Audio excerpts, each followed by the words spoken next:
Deputation বিতর্কে ঝড়, show cause all India Matua মহাসংঘের বনগাঁ মহকুমার সম্পাদককে।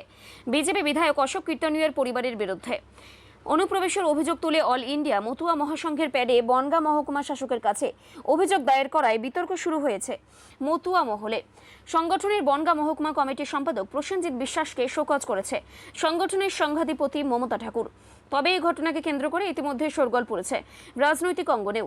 সম্প্রতি কমিশনের পক্ষ থেকে প্রকাশিত হয়েছে 2002 সালের ভোটার তালিকা। সেই তালিকায় বনগাঁ উত্তর বিধানসভা কেন্দ্রের বিজেপি বিধায়ক অশোক কীর্তনিয়ার নাম থাকলেও তার বাবার নাম নেই বলেই অভিযোগ ওঠে।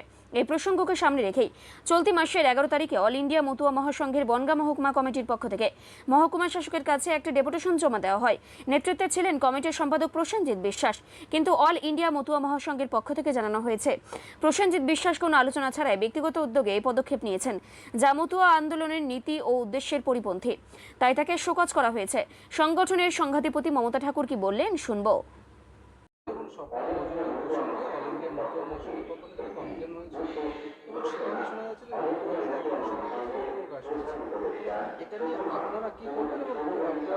না, এটা ক্ষোভ আমাদেরও। আমি তখন দিল্লি, আমার মতমহাসংঘের সেক্রেটারি, প্রেসিডেন্ট, আমি কিছুই জানি না এবং আমাদের কাছে সেটা শোনাও হয়নি। যদি সেটা করে থাকে কে বিধায়ক কে সেটা নিয়ে আমাদের না, সে বিজেপি তারা বুঝে নেবে। ইলেকশনে কার মানে 2002 সালের কার নাম আছে কি না আছে সেটা লিগালভাবে যখন হবে সেটাই করবে। কিন্তু অল ইন্ডিয়া মতমহাসংঘের লড়াই নিঃশর্ত নাগরিকত্ব ছিল এবং সেটা মানে বড় মা বিনাপানি ঠাকুর, কপিলকৃষ্ণ ঠাকুরের নেতৃত্বে চলেছে এবং আগামীতে আমার নেতৃত্বে এখনও ওরা চলছে। এটা এই লড়াই চলবে।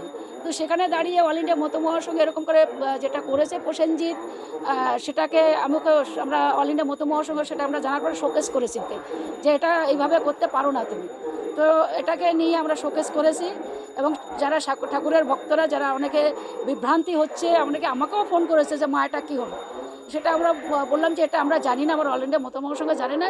ওটা ব্যক্তি হিসেবে প্রসেনজিৎ বিশ্বাস সেটা করেছিল। আমরা সেটাকে নিয়ে অল ইন্ডিয়া মতমহাসংঘ রেজলিউশন নিয়েছি, মিটিং করেছি। মিটিং করার পর সিদ্ধান্ত হয়েছে যে না, এই ধরনের যদি কাজ করে তাকে শোকেস করতে হবে। আমরা প্রসেনজিৎকে বিশ্বাসকে আমরা শোকেস করেছি অল ইন্ডিয়া মতমহাসংঘের থেকে।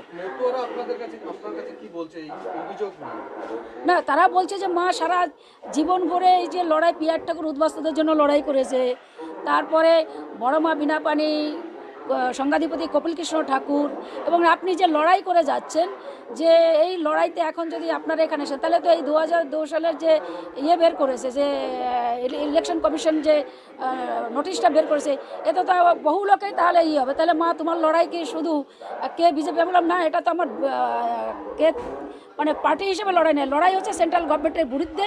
তার কারণ হচ্ছে এখানে নিঃশর্ত নাগরিকত্বের জন্য আমরা দাবি করেছি। কোনো শর্ত মেনে আমরা নাগরিকত্ব নিতে চাই না। আমাদের একটাই এই লড়াই। আমাকে আগামীতে সারা বিধানসভা শুরু হয়েছে এবং এটা লোকসভার থেকে ধর্মতলায়, কলকাতার বুকে এবং পরবর্তীকালে দিল্লিতে আমরা এটাকে নিয়ে আমরা আন্দোলন করব। এই আন্দোলন আমাকে বিভিন্ন জায়গায় শুরু হয়ে গেছে। আবার গত সপ্তাহে আপনার 4-5 দিন আগে চাকদা হয়েছে। 30 তারিখে আমার কল্যাণীতে আছে। বিভিন্ন বিধানসভায় আমরা এটাকে নিয়ে বাঙালিদের অত্যাচার, মতদের উপরে বিভিন্ন জায়গায় অত্যাচার এবং এসআই নিয়ে যেটা হচ্ছে, এটাকে নিয়ে আমরা অল ইন্ডিয়া মতমহাসংঘ রাস্তায় নেমে গেছে। আগামীতে লড়াই চলবে। আপনি বনগাঁ উত্তরের বিজেপি বিধায়ক অশোক কীর্তনের বাংলাদেশি, তার 2000 সালের ভোটার তালিকায় তার বাবার নাম নেই, এমনই একটা অভিযোগ করেছিলেন এসডিওর কাছে অল ইন্ডিয়া মতুয়া মহাসংঘের ক্যাডেট। এবং যেটা মমতা ঠাকুর দাবি করছে যে এই অভিযোগ আপনি নিজের মতো করে করেছেন, আপনাকে শোকজ করা হয়েছে। দেখুন, আমাদের বনগাঁতে আর একটা সংগঠন আছে, সেটা অল ইন্ডিয়া মতুয়া মহাসংঘেরই আন্ডারে বনগাঁ মহকুমা মতুয়া মহাসংঘ। আমাদের সেই প্যাডে কিন্তু অল ইন্ডিয়া মতুয়া মহাসংঘের নামটাও থাকে। আর আমরা 14 তারিখে সম্ভবত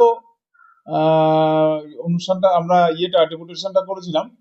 তার আগে আমি 12 তারিখ রাত্রিবেলায়, আমি বিকেলবেলায় ফোন করি মার কাছে পারমিশন নেওয়ার জন্য, কিন্তু উনি ব্যস্ত থাকার জন্য আমি আর ফোনে ওনার সঙ্গে কথা হয়নি।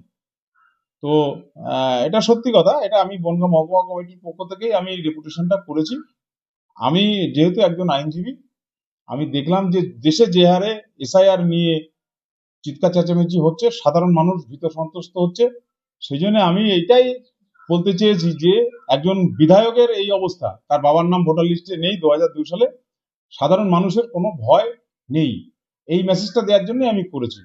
আর যদি আমি কোনো ভুল করে থাকি তার জন্য সংগঠন যা তার পদক্ষেপ নেবে আমি তার উত্তর আমি দেব। একটু স্যার, হঠাৎ করে দেখা গেছে মমতা ঠাকুর কিছুদিন আগে কেন্দ্রীয় কমিটি বাদে অল ইন্ডিয়া মতুয়া মহাসংঘের সমস্ত শাখা কমিটি ভেঙে দিয়েছে। এবং যেটা জানা যাচ্ছে যে এই ডেপুটেশনের পরে মতুয়াদের একাংশের অসন্তোষও দেখা দিয়েছে। এই কমিটি ভাঙাও কি সেই অসন্তোষের কারণ? এটা হতে পারে। দেখুন, সংঘাধিপতি তো আমাদের অল ইন অল, তিনি যেটা ভালো বুঝবেন সেটাই করবেন। তার নেতৃত্বে আমরা মতুয়া মহাসংঘটা করি, সেই জন্য তার নির্দেশ আমাদেরকে মেনে চলতেই হবে, এটাই নিয়ম। একাংশের বলতে শোনা